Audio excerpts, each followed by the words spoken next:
بسم اللہ الرحمن الرحیم ظہر الفساد فی البر والبحر بما کسبت ایدی الناس۔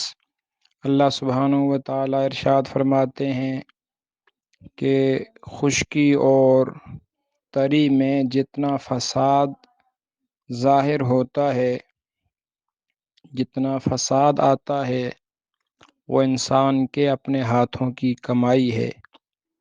ایک آیت کریمہ میں اللہ فرماتے ہیں وَمَا أَصَابَكُم مِّن مُّصِيبَةٍ فَبِمَا كَسَبَتْ أَيْدِيكُم۔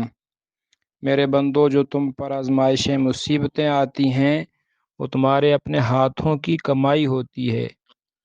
ان آیات کریمہ سے معلوم ہوا جو حالات انفرادی طور پر یا اجتماعی طور پر آتے ہیں وہ اللہ کی طرف سے آتے ہیں۔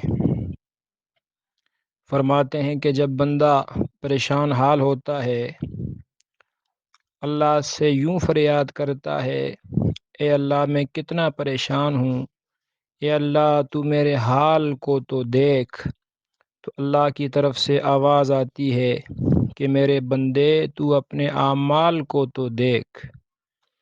اس لیے حدیث مبارکہ میں آتا ہے کہ آسمانوں میں دروازے ہیں، دو دروازے خاص کر ان میں سے ایک دروازے سے انسانوں کے اعمال اوپر جاتے ہیں، دوسرے دروازے سے حالات آتے ہیں۔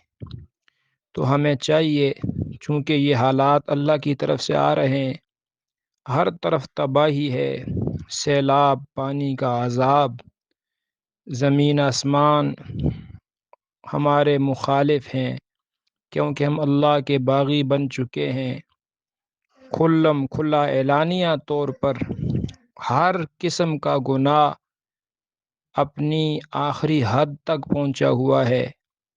اللہ تعالی ہمیں ہدایت نصیب فرمائے کہ ہم اللہ کی طرف رجوع کریں۔